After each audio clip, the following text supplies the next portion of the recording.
Countdown for blastoff.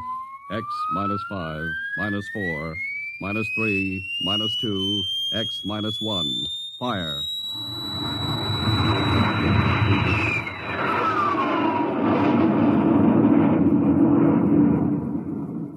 From the far horizons of the unknown come tales of new dimensions in time and space. These are stories of the future, adventures in which you'll live in a million could-be years on 1,000 maybe worlds. The National Broadcasting Company presents X minus one.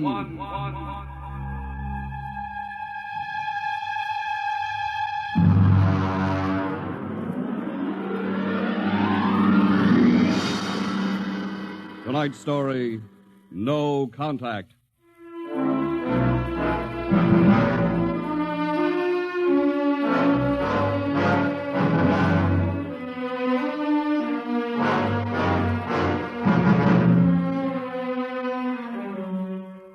It was in the year of 1982 that spacemen first discovered the Great Galactic Barrier.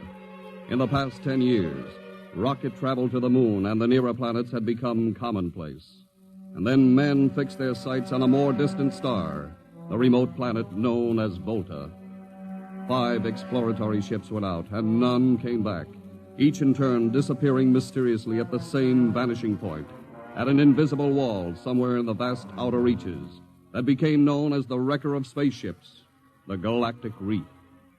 And yet, the explorers refused to admit defeat. It was on June the 2nd, 1987, that the rocket Star Cloud made ready for takeoff, the 6th to attempt to crack the barrier and win through to Volta. Now hear this. Condition green. 2 minutes to blast off. Condition green. 2 minutes to blast off. Well, Lewis, this is it. I don't suppose you'll be needing the ship's doctor up here on the bridge during blastoff. I think not, Smitty. There's little chance of acceleration bends in these new overdrive ships. I'll be in my office then, counting vitamin pills if you need me. It's only a few steps. Good luck, Lewis. Thank you, Smitty. Lieutenant Collier. Yes, sir? You're relieved. You'd better get down to navigation control and take over. Yes, sir. Lieutenant. Yes, sir? We've never flown together before. This is your first flight in a space vessel as big as the Star Cloud. Yes, sir, but I was trained in oversized jobs at the Naval Academy. Well, if you're half as good a navigator as your father was, you'll do fine. Thank you, sir. Did you ship out with my father? I served under him on one of the first rocket runs to the moon. I see. I almost went along on his last trip to the barrier. Too bad about that. Yes, sir. That's all, Collier.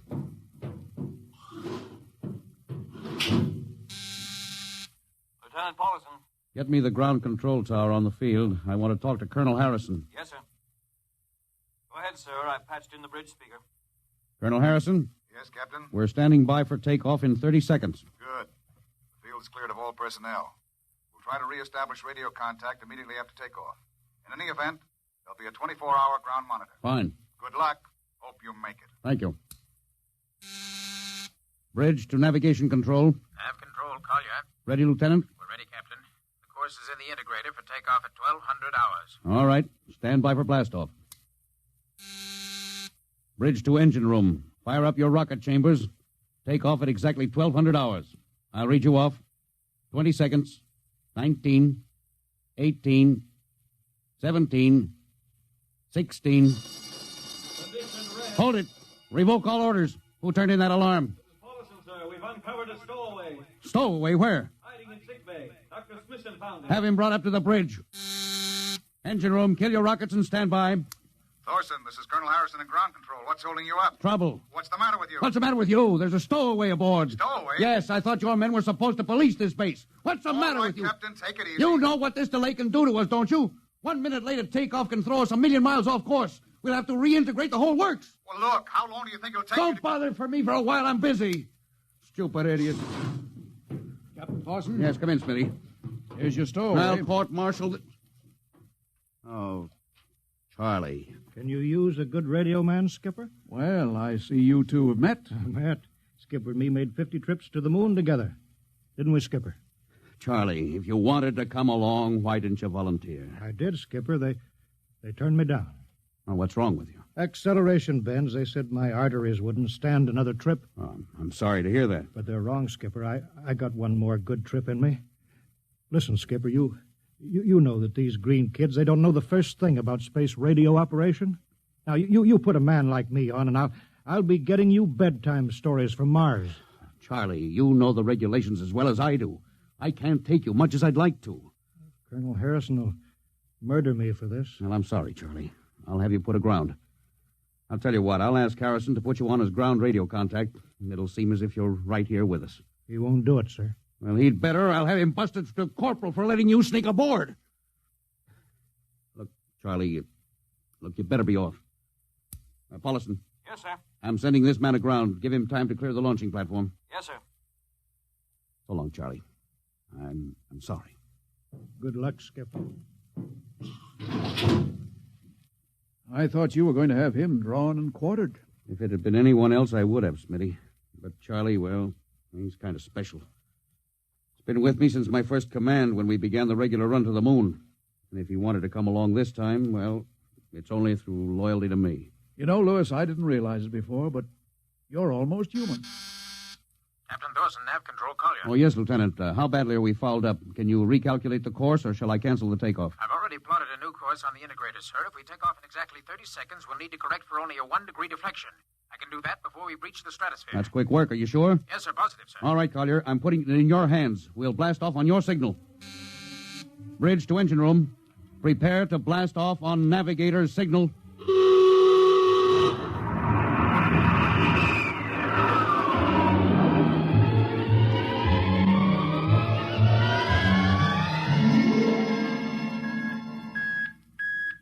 How are we doing, Collier?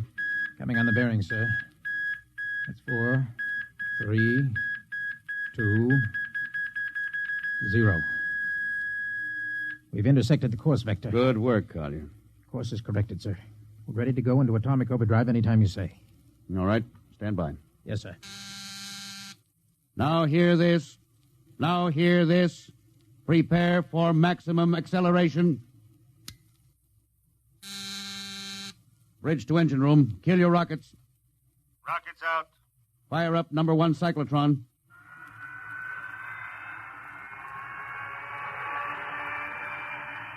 Number 1 ready. Fire up number 2. Number 2 ready. Withdraw your dampening rods. Fission chamber ready. Blast tubes cleared. All generators operating at capacity. Take it over, sir. Go into overdrive at the count of 0. 3 seconds, Mr. Collier. 3, 2, 2, 1, 1, 0. 0.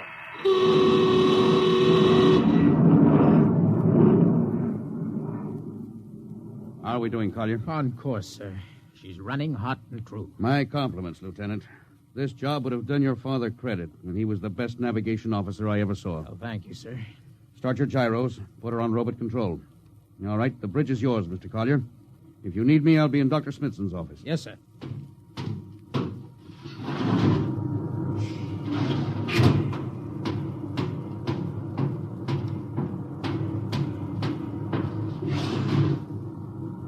Well, Lewis, I see you got us off the ground. You can thank young Collier for that. Chip off the old block.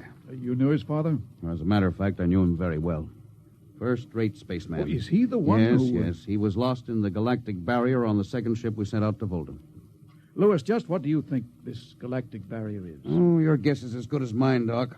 All I know is that 5 ships have gone into it, and none of them have come back out. You think it's a nit? How about Mestrovic's theory that it's a time warp in space?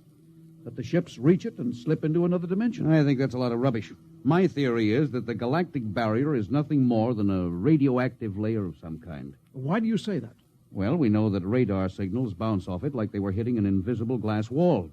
And we know that it destroys our ships and crews in some way. There's no other logical explanation. What makes you think we can get through it, Lewis? Because we're ready for it. The others weren't. The entire hull of this ship is completely shielded with lead. We can crack through any radioactive cloud ever detected. Besides, we're equipped with some new UHF radio devices that should enable us to maintain radio contact with Earth. Nothing can happen. Absolutely nothing. Now, who are you trying to convince? Myself, I suppose. Lewis, you've had your share of glory. First skipper to reach the moon back in 1962. You could have retired. Why are you risking this trip? 5 ships are missing. Men like Prentice, Margetson, young Collier's father. I'm tired of seeing good men fed into that meat chopper. Then why are we going to Volta? We haven't any choice, Smitty. We're in a race, the kind of race where men and ships are expendable. According to the Interspace Code, the first nation to reach Volta can claim it. Well, personally, I want no part Now, of it. Doc. I'll have to play physician, morale builder, and mother substitute for 112 slightly nervous men. Well, your morale doesn't sound too good, Doc. As morale officer, I can state without fear of contradiction, it is terrible. And something tells me as we approach that galactic barrier, I'm not going to be alone.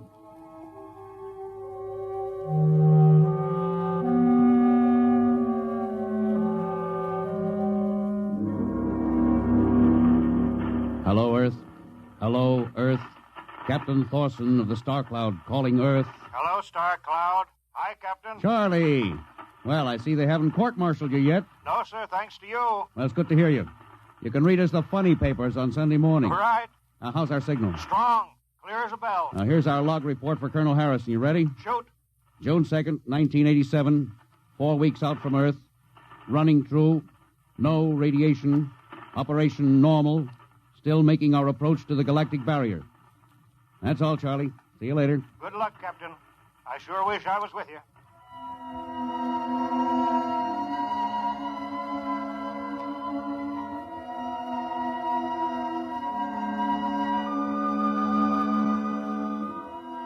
How's the morale, Smitty? The men know we're getting closer to the barrier. They're beginning to show a little tension, Lewis.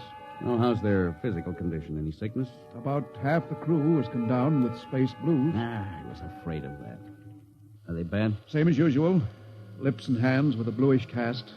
Eyes are sensitive to infrared. I don't know. When I first started flying these tin cans, nobody ever heard of space blues.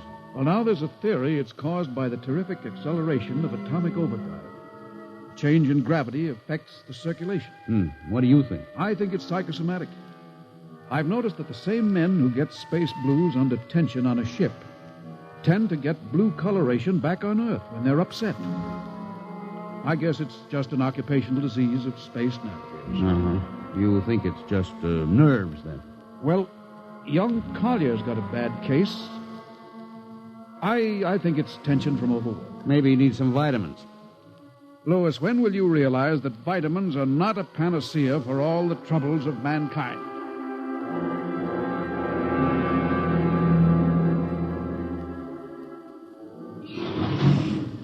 Sir,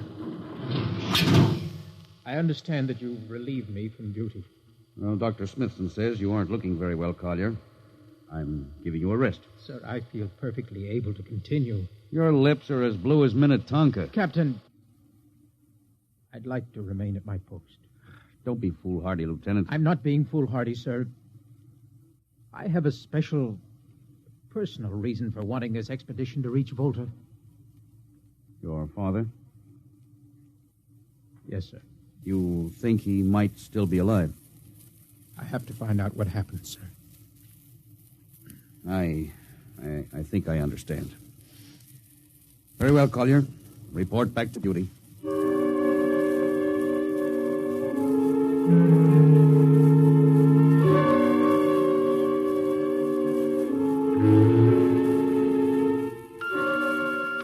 What's the reading, Paulison?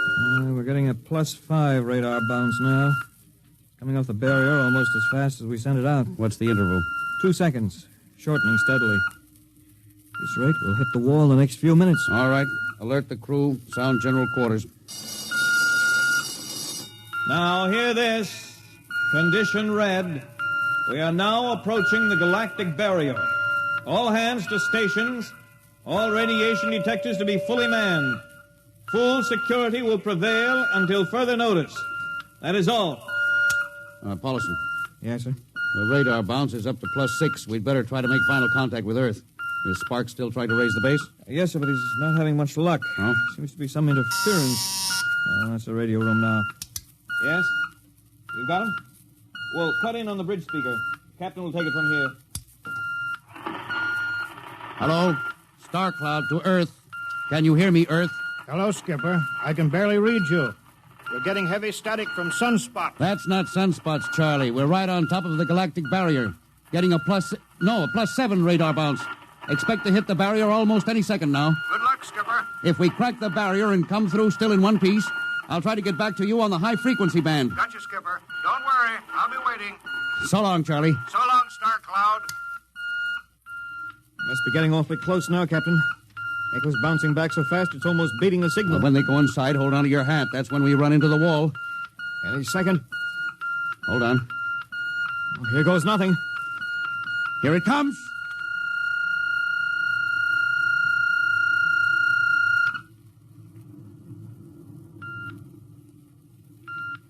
Captain, Nothing happened. we made it. We made it, Captain. No radiation, no time warp, no nothing. Now, the crew's gone crazy, sir. Let them. They've earned it. Doc, can you break out a few bottles of snakebite serum for medicinal purposes? I sure can, Lewis. This calls for a celebration. How's your morale now? It couldn't be better. How's yours? Couldn't be better. What the... Condition red. Condition red. Radiation detected. Condition red. Radiation detected. Holy mackerel. Look at the needle on that indicator. Paulson. Yes, I see it, Captain. Picking radiation like crazy. What's it like? Well, it's a strong impulse. What kind? I don't know. It's too long for a cosmic ray, too short for UHF. Whatever it is, sir, the ship is lousy. Well, track it down, triangulate it, and make it fast. I want a directional fix. Yes, sir. Engine room. Yes, sir. We're picking up radioactivity. Is the fission chambers? No leak here, sir. Check your gauges. Nothing here, Captain. Must be coming from outside. Damage control. Is our lead shield leaking radiation? Well, keep at it. Paulson, how are you doing? I've got it fixed, Captain. Well, what is it? Well, I'll have to recheck my figures. Well, hurry it up. The angle is correct, but Come on, man, for Pete's sake. Where's the radiation coming from?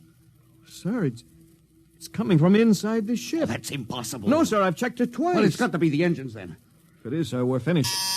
Engine room. Yes, sir. That radiation must be in the overdrive pile. No, sir, it isn't here, sir. Are you certain? Yes, sir. All right, keep checking. Well, there's only one thing left to do. Paulson, get a Geiger counter. We're going to start combing this ship inch by inch. Yes, sir. All right, turn it on. Yes, sir. All right. Ready, Captain. We'll check the atomic guns first. Come on. We'll cut through the officers' quarters here to ordnance. Now turn here. Oh, wait a minute, sir. Huh? What is it? The signal's weaker now. Yeah. Let's go back. Hold it. Seems strongest right about here. Oh, it doesn't make sense. Whose cabin is this? Lieutenant Collier's. Collier? Oh, he's down in nav control, sir. Oh, I'll try the door. It's not locked, sir. Oh, it's in here, all right. Listen to that counter. Strongest over here. Open that wall cabinet. It's locked, I'll sir. smash it. Shut off that Geiger counter. Now, what do you make of this, Paulson? Well, it looks like some sort of portable transmitter, sir. Must be foreign manufacture. I don't recognize the calibration symbols at all. I've never seen anything like it. Which raises a small question. What is Lieutenant Collier doing with a transmitter in his cabin? I don't know, sir. Well, I intend to find out, Paulson. Get down to nav control and bring Collier up to the bridge on the double. Well, hadn't we better find some way to shut this thing off first? I know a way.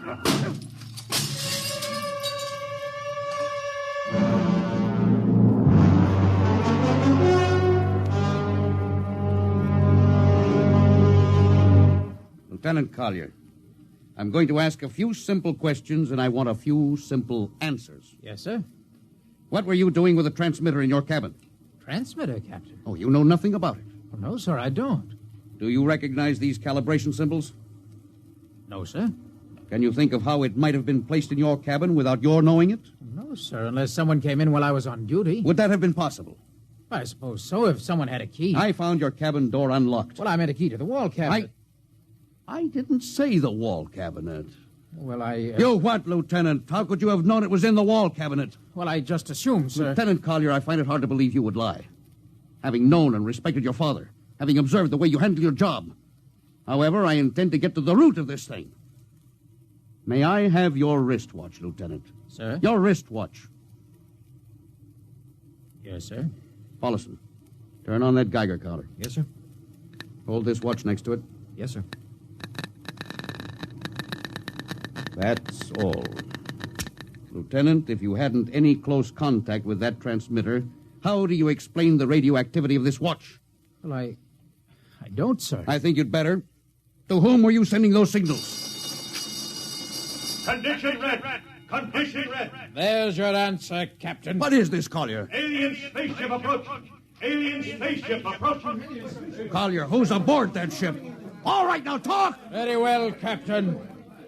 My mission seems completed. Your mission? Are you admitting that you're an agent of a foreign power? I'm stating it. What nation? No nation, Captain. What? I am an agent of the Voltan government. What? The government of the planet of Voltan. You're crazy. Are you so stupid, Captain? Did you think your people are the only ones who can invade another planet? What do you mean? We've had agents operating on Earth since 1945. I don't believe you. What do you think happened to those 5 ships, Captain? Where do you suppose we got our information? Your language, your culture, family background. Your appearance, you look like... Like Commander Collier? Well, is that so surprising, Captain? You see, Captain, we had a living model. I ought to kill you. That would be very foolish, Captain. I would advise you to surrender without delay. Alien ship now coming into ordnance range. I'll deal with you later, Collier. Paulison? Yes, sir. Put this man in irons, take him away. Don't worry, sir. We'll take good care of him. Carpenter, Robinson. Gunnery, Gunnery Richardson. what's the range? 10,000 meters. They're closing fast. Put your guns on radar tracking. Tracking. Coming on the bearing. Fire.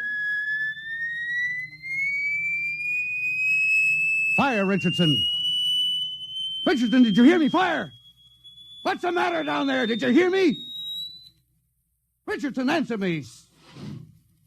It's no use to shout, Captain. Collier, how did you get loose? Where's Paulison? Lieutenant Paulison is dead. All stations! Lieutenant Collier has escaped. Seize him, men! Don't waste your breath. Your men can't hear you, Captain. What? Those still alive are my men. You're lying. No, Captain. Every ship that has ever left Earth was controlled by a Voltan crew. That's impossible. Those were hand-picked men. Handpicked by us. I don't believe you. No? Then why not call for help? Carpenter, Robinson, Haley, report. You see, Captain? Carpenter, Robinson, Haley. It's quite useless, Captain. I would advise you to sit very quietly and do nothing. Very well, Collier. You've beaten us. What now? The ship will be taken to Volta for, shall we say, further experimentation. I see. Of course, there's one thing you hadn't counted on. Just what is that, Captain?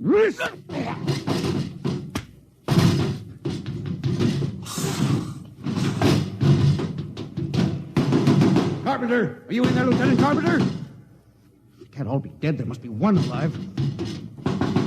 Smitty, Dr. Smithson! Smitty! Smitty, what have they done to him? Louis, Dirty. Don't talk. I must lean closer. There's not much time. Louis, space blues. Space blues? What is it, Smitty? What are you trying to tell me? All men with space blues. Voltans. Let me help you. No, Louis. Get message back to Earth. Voltan, 5th column.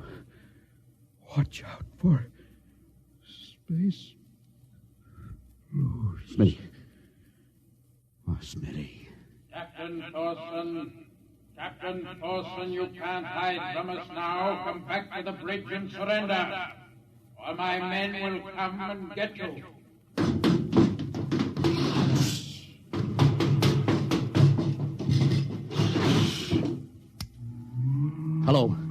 Hello. Star Cloud calling Earth. Oh, please, God, let me get through before it's too late. Hello. Star Cloud to Earth. Come in, please. Come in, please.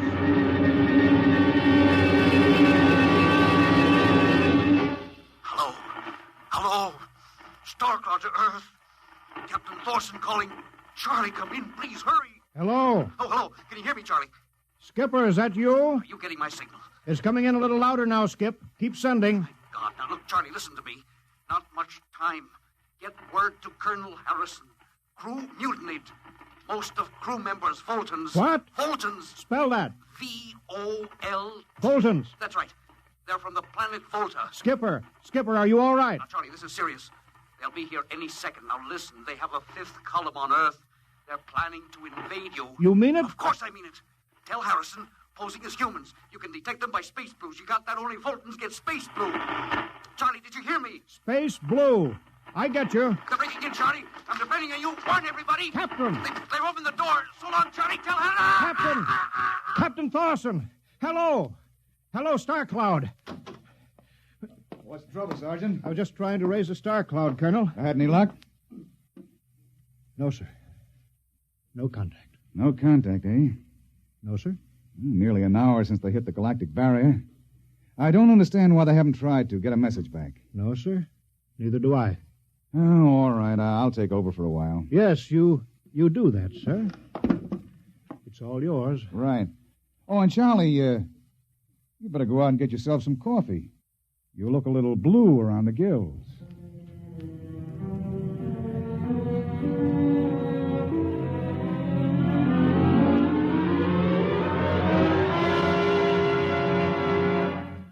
Tonight, X-1 has brought you No Contact, written by George Lefferts from an original story of Lefferts and Ernest Kinoy.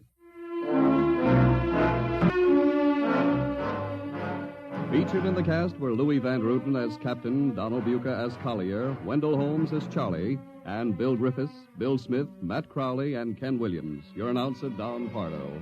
X-1 was directed by Fred Way and is a transcribed NBC Radio Network production. And now, next week.